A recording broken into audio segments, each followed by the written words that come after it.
मैं कृष्णा चौधरी, लक्ष्य अकेडमी के ऑनलाइन प्लेटफॉर्म पर आप सभी का स्वागत है। हम लोग आज परसेंटेज के सेकंड वाले पार्ट को देखेंगे। क्या परसेंटेज में सवाल पूछे गए, आइए देखते हैं।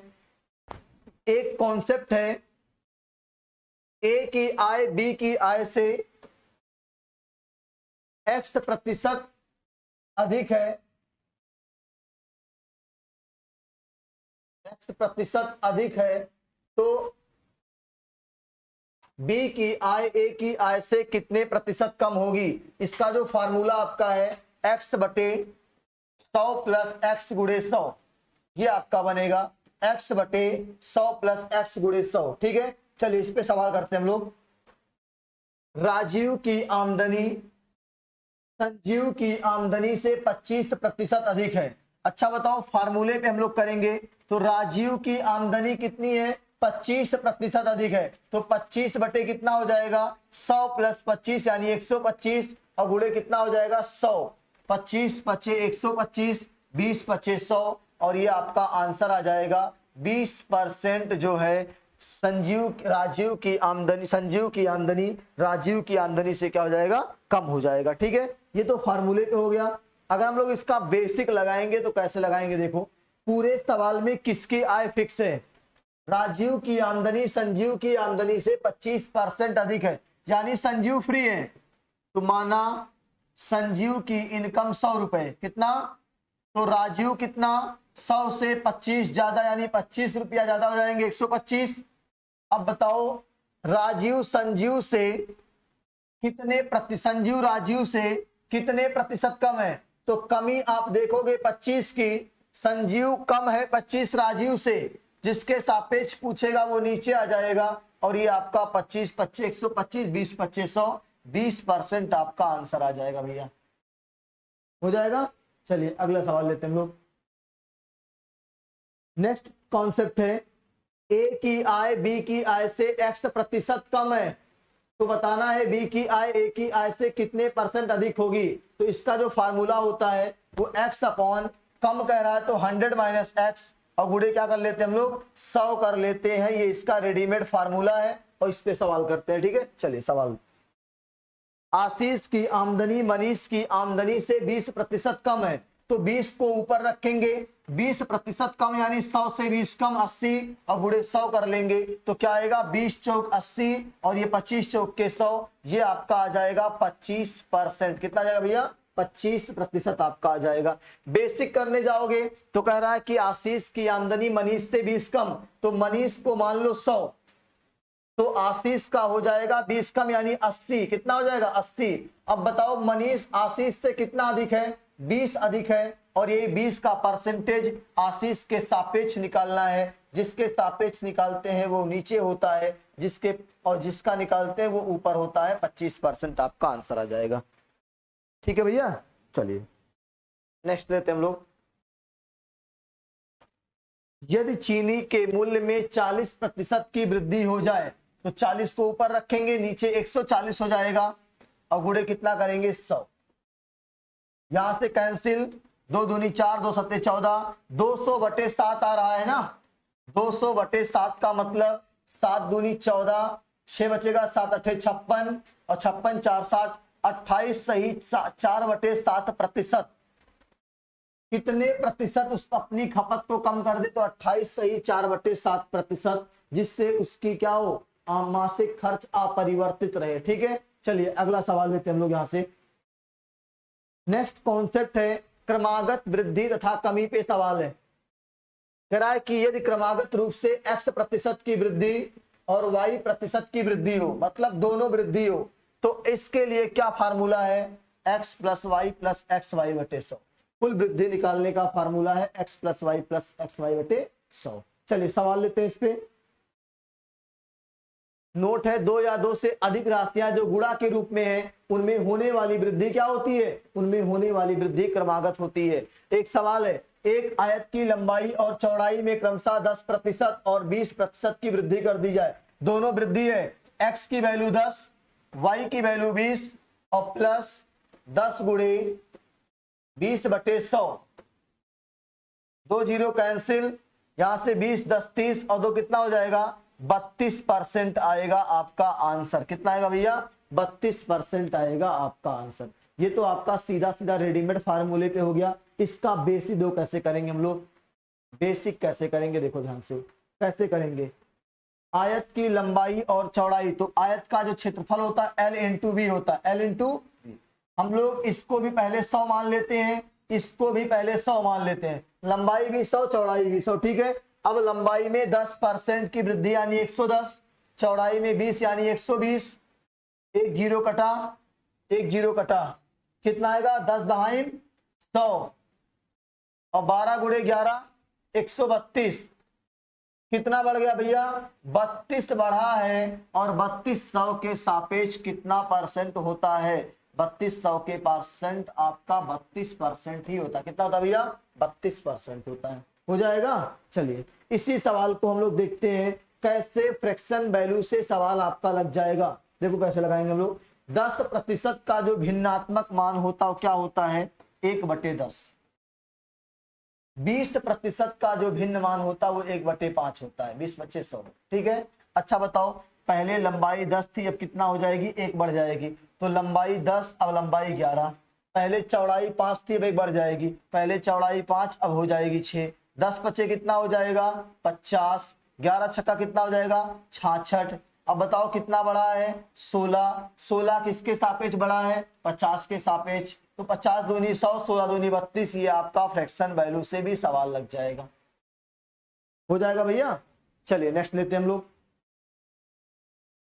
एक कमरे की लंबाई और चौड़ाई और ऊंचाई में क्रमशः 10, 20 और 25 की वृद्धि कर दी जाए तो कमरे के आयतन में कितने प्रतिशत की वृद्धि हो जाएगी? देखो ध्यान से कैसे लगाना है। कमरे का आयतन होता है LVH, तो पहले L को 100 मान लो, B को 100 मान लो, H को 100 मान लो। लंबाई में कितना वृद्धि? 10, तो 110 हो जाएगा। चौड़ाई 120 हो जाएगी, ऊंचाई 125 हो जाएगी। तीनों को हल करेंगे, एक जीरो कटा, एक यहाँ पे कटा, एक यहाँ पे कट, सॉरी यहाँ पे आपका कटेगा 25 चौक के 100, 25 25 120। फिर यहाँ पे काट दो 20 से, 20 25 100, 20 छक्का 120, यहाँ पे जीरो कटेगा। कैसे करेंगे? देखो 5 चौक 20 दाएं 200, एक तो आपका 200 आया, एक आपका 6 25 30 गुणे 11 330 आ गया। बताओ कितना बढ़ा? ये 130 बढ़ा। 200 से 330 यानी 130 बढ़ा। और 130 किसके सापेक्ष बढ़ा है? 200 के सापेक्ष बढ़ा है।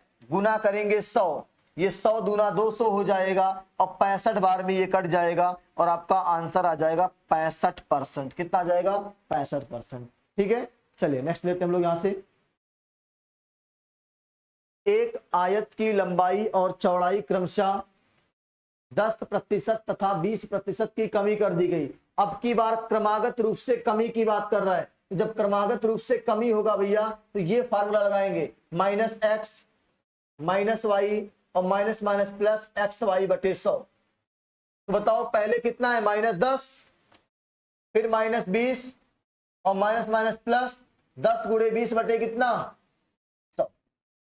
2 जीरो कैंसिल हुआ, 20 10 30 और 30 से 2 जाएगा तो -28 आएगा। -28 का मतलब होता है 28% की कमी हो जाएगा। क्या हो जाएगा? माइनस आएगा। इसका मतलब आयत के क्षेत्रफल में 28% की आ जाएगी, कमी हो जाएगी। ये दो कॉन्सेप्ट सीख लो आप। अगर क्रमागत रूप से x की वृद्धि होगी, y की कमी होगी, तब क्या करोगे आप? x को प्लस y को माइनस कर लेंगे।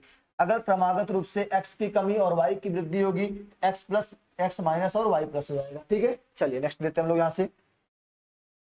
एक आयत की लंबाई को 20% बढ़ाया गया और चौड़ाई को 10 कम कर दिया गया। देखो ये लंबाई, ये चौड़ाई, पहले दोनों 100 मान लो आप, 100 हो गया। लंबाई को कितना बढ़ाया गया? 20, तो 120। चौड़ाई कितना कम हो गया भैया? 10, 90 कैंसिल। 20 छक्का 120, 20 25 100। यहाँ पे आपका एक जीरो कैंसिल, 10 छक 60 हो गया। ऊपर नीचे देखो 9 25 45, कितना कम हुआ है? 45 5 50 10 60 15 और 15 60 के सापेक्ष गुना 100। 15 चौक के 60, 25 चौक के 100। 25% की कमी हो गई है। कितने की कमी हो गई है? 25% की कमी हो गई है, ठीक है भैया। चलिए अगला लेते हैं सवाल। अगली हेडिंग बनाइएगा जनसंख्या पर आधारित प्रश्न।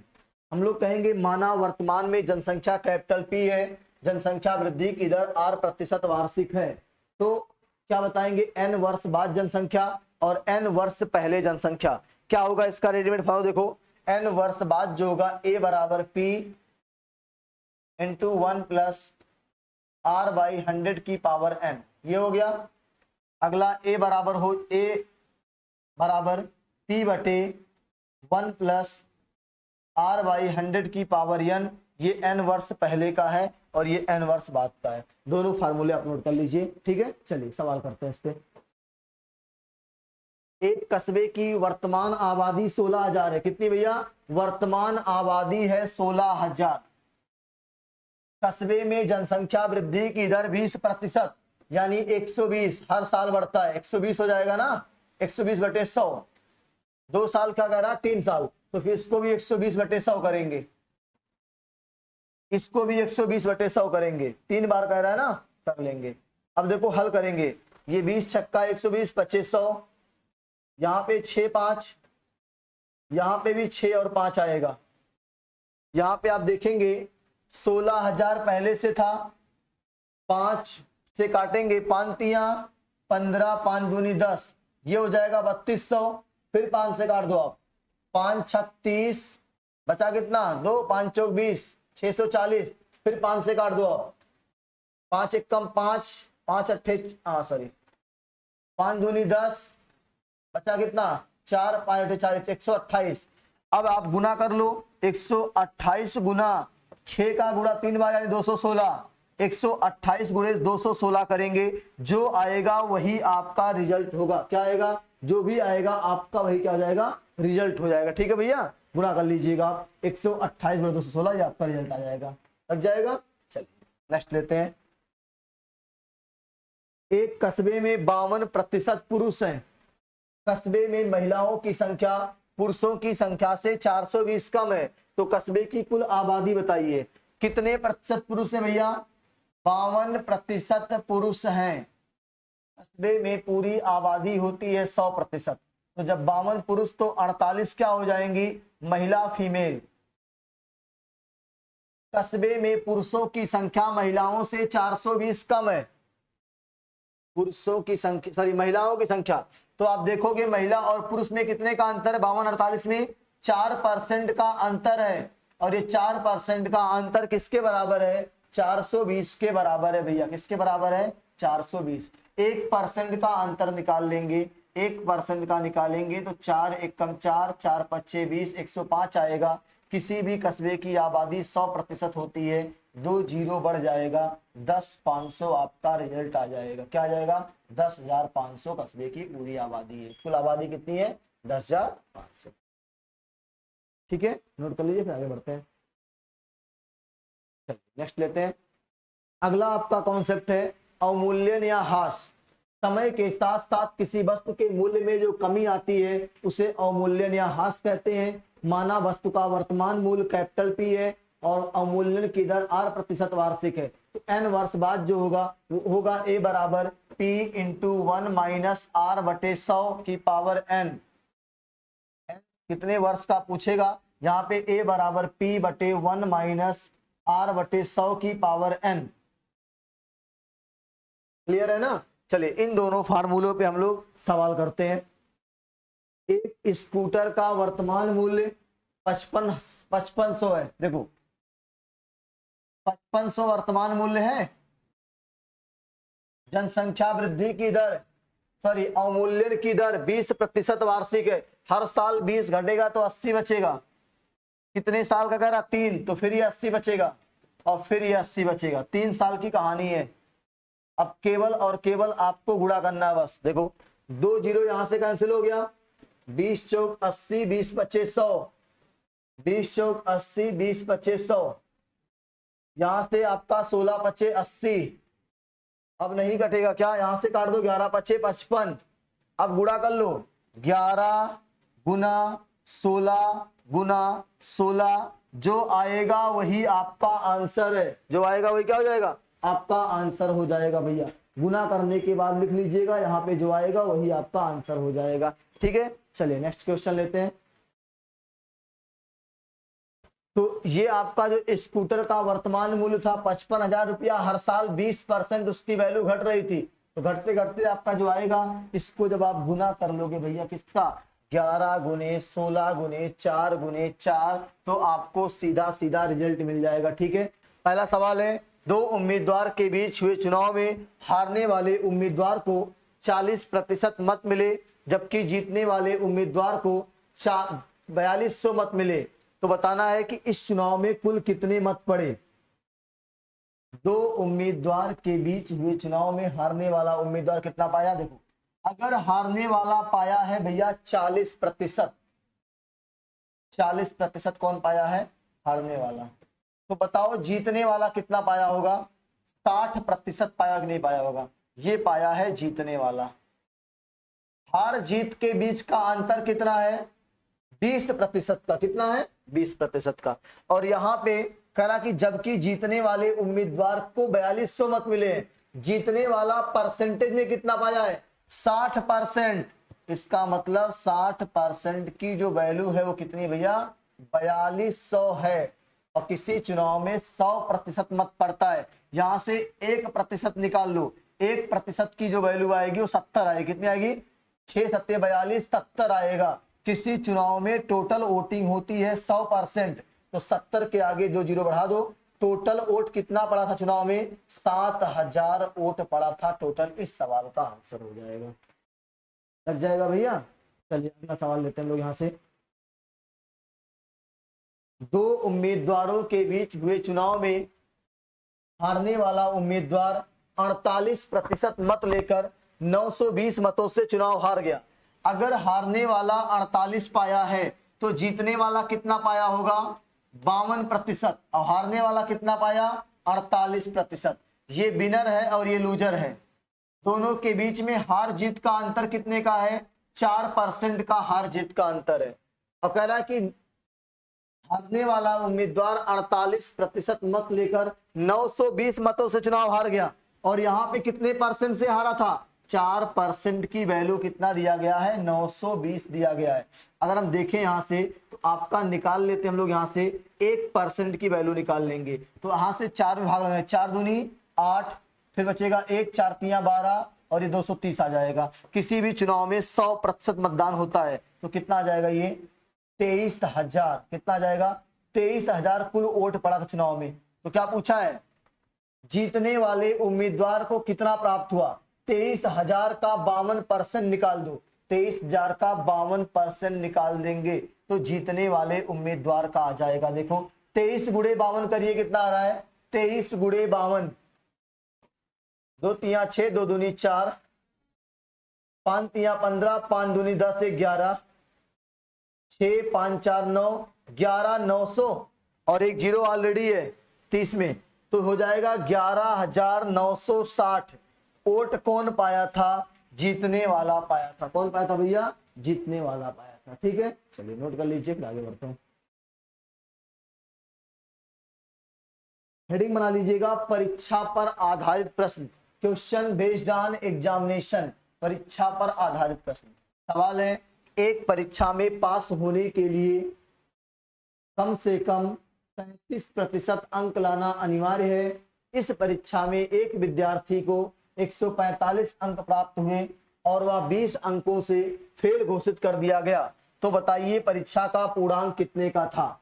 ठीक है, देखो कैसे करेंगे, कितना लाना चाहिए था उसको, 33% लाना था, 33% लाना था। बेचारा कितना लाया, 145 लाया, और उससे कहा गया बच्चा तू फेल हो। तो पूछा कितने अंक से, तो उससे कहा गया 20 अंक से फेल हो आप। कितने से, तो अगर उसको विथ ग्रेस 20 नंबर दे दिया जाए तो अब तो पास हो गया ना। 33% की वैल्यू जो हो गई 4 2 6, 165 हो गया। कितना हो गया, 165। किसी परीक्षा का पूर्णांक होता है 100%। अगर 33% की वैल्यू 165 है, 1% की वैल्यू कितनी आएगी, 33 का 5 बार करोगे आप, कितना आएगा, 5 या 15, 5 1 16 हो जाएगा ना। किसी परीक्षा का पूर्णांक जो होता है 100% होता है, तो 5 के आगे 2 जीरो चिपका देंगे, कितना आ जाएगा, ये 500 आपका आ जाएगा। परीक्षा का पूर्णांक कितने का था भैया? 500 की परीक्षा थी। कितने की थी? 500 की परीक्षा थी। चलिए नेक्स्ट लेते हैं हम लोग यहां से। एक परीक्षा में पास होने के लिए कम से कम 33% अंक लाना चाहिए। 33 लाना चाहिए था, लेकिन एक विद्यार्थी को 222 अंक मिल गया, और जो कि पास होने के लिए आवश्यक अंकों से 24 अधिक है, तो 24 निकाल दो भैया आप। अब बराबर हो गया, तो 22 से 24 जाएगा तो आपको बचा क्या? देखो 2 से 12 से 4 गया तो 8, यहाँ बचेगा आपका 1, 1 से 2 जाएगा तो 9, यहाँ बचेगा 1, कितना बचेगा? 198। कितना बचेगा? 198। 1% की वैल्यू निकालेंगे, 33 से भाग लगाएंगे, 6 × 18 1 19, 1% की वैल्यू 6। किसी परीक्षा का पूर्णांक भैया मेरे 100% होता है, तो जो 0 बढ़ा दीजिए, आपका आंसर कितना आ जाएगा? परीक्षा का पूर्णांक जो था वो 600 नंबर का था। कितने का था? 600 नंबर का था।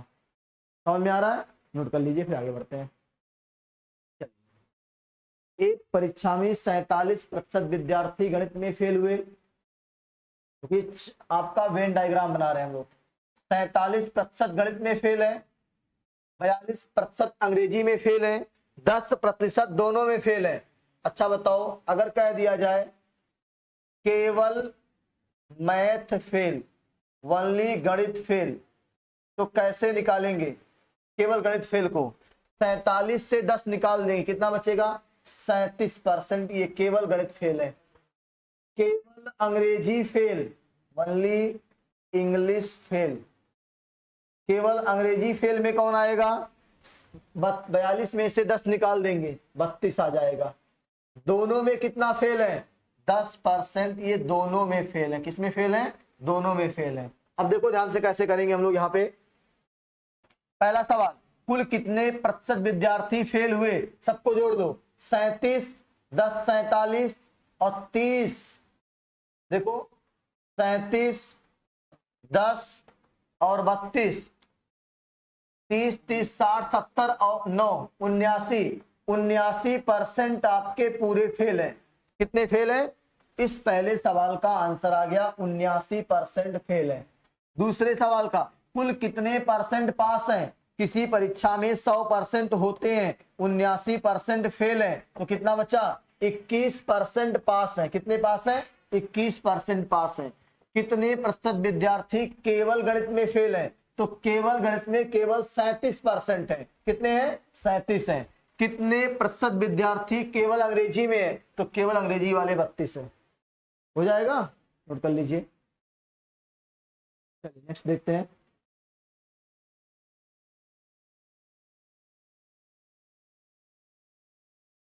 अल्कोहल और पानी के 50 लीटर मिश्रण में 40% पानी है। देखो 50 लीटर है, 40% पानी है, तो 40/100 करेंगे, 2 0 कैंसिल, कितना आ जाएगा? 20 लीटर आ गया वाटर। तो क्या बचा?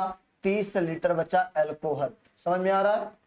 इस मिश्रण में कितना अल्कोहल और मिला दिया जाए कि पानी की मात्रा 25% रह जाए? अल्कोहल मिलाएंगे तो पानी की मात्रा पे कोई फर्क नहीं पड़ेगा, अल्कोहल घटेगा बढ़ेगा। ठीक है, इस मिश्रण में कितना अल्कोहल और मिला दिया जाए? तो हम देखेंगे कि वाटर आपका पहले से 20 था, अल्कोहल 30 था, इसमें x और मिला दिया जाए, ये तो कह रहा है बराबर पानी को करना है 25, तो ये 25 हो गया, तो अल्कोहल कितना हो जाएगा? 75 हो जाएगा। कितना हो जाएगा भैया? 75। दोनों का योगफल 100 ही तो होता है। देखो अब काट लेते हैं इसको, 25 तिया 75, 20 तिया 60, x बराबर आ जाएगा 20 तिया 60, x बराबर आ जाएगा 30 लीटर। क्या जाएगा? 30 लीटर हो जाएगा।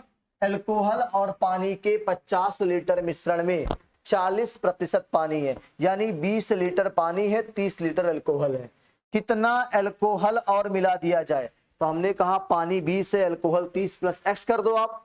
पानी को करना है 25, अल्कोहल हो जाएगा 75, आपका आंसर आएगा 30 लीटर। ठीक है, चलिए नेक्स्ट क्वेश्चन लेते हैं। अल्कोहल और पानी के 70 लीटर मिश्रण में, 70 लीटर मिश्रण है, कितना पानी है? 40, तो 7 चौक 28, 28 लीटर पानी है। अगर 70 में से 28 वाटर है, तो बताओ अल्कोहल कितना बचेगा? 28 2 30 40, 42, 42 आपका हो गया अल्कोहल। हो जाएगा। इस मिश्रण में कितना अल्कोहल और मिला दिया जाए? तो पानी तो 28 से रहेगा, अल्कोहल 42 के साथ X और मिला दिया जाए तो पानी की मात्रा को 25 करना है तो अल्कोहल 75 हो जाएगा। 25 तिया 75 हो जाएगा। इसको गुणा कर लेंगे। 28 तिया कितना होता है देखो ध्यान से, ये 42 प्लस X बराबर 3 अट्ठे 24 और 3 दूनी 6 2 8 84। X बराबर हो जाएगा 84 माइनस 42, 4 से 2 गया 2, 8 से 4 गया 4, 42 लीटर आपका आंसर आ जाएगा। क्या आ जाएगा भैया? 42 लीटर आपका आंसर आ जाएगा। चलिए नेक्स्ट क्वेश्चन लेते हैं। एक परीक्षा में किसी संख्या को 12 से गुणा करने के लिए कहा गया। संख्या मान लो x, सही से गुणा करता तो सही उत्तर आता 12x, लेकिन उसने गलती से उस संख्या को 21 से गुणा कर दिया तो उत्तर कितना आ गया? 21x। कितना आ गया? 21x। तो बताओ उसका उत्तर कितने प्रतिशत गलत है? 12 से 21 यानी 9 गलती किया है और 9x 12x के सापेक्ष किया है, गुणे 100। x से x कैंसिल, 3 त्रिका 9, 4 12, 25 चौके 100, 25 तिया 75% की उस विद्यार्थी ने गलती किया है। कितने परसेंट की? 75% की उस विद्यार्थी ने गलती किया हुआ है। ठीक है, चलिए अगला सवाल लेते हैं। एक परिवार अपनी आमदनी का 20% शिक्षा पर खर्च करता है, 30% भोजन पर खर्च करता है, 15% परिवहन पर खर्च करता है, 10% मनोरंजन पर खर्च करता है और शेष की बचत करता है। इस परिवार की आमदनी 40,000 रुपए है मासिक, तो परिवार की बचत कितनी है मासिक में? देखो 20% शिक्षा पर, 30% भोजन पर, 15% परिवहन पर, 10% मनोरंजन पर। कुल खर्चा कितना हो गया? 5, 3 2 5 1 6 7, 75% उसने कर दिया खर्चा। इनकम होती है 100%, कितना बचाया तब? 25% हो जाएगा बचत। क्या हो जाएगा? 25% हो जाएगा बचत। अब देखो ध्यान से, 40,000 रुपया महीना कमाता है और 25% बचाता है तो 25/100 हो जाएगा। 25 चौके 100 और 40 दहाई काट देंगे, 10,000 रुपया उसका पर मंथ सेविंग है। कितना है? 10,000 रुपया उसकी पर मंथ क्या है? सेविंग है। तो ये परसेंटेज का टॉपिक ये आपका जो था आपने देखा, बहुत ही चुनाव पे आधारित सवाल था, परीक्षा पे आधारित सवाल है। ये मिश्रण वाले सवाल थे, अल्कोहल पानी दूध पानी। ठीक है, अगले क्लास में हम लोग किसी नए टॉपिक पे चर्चा करेंगे। बहुत बहुत धन्यवाद।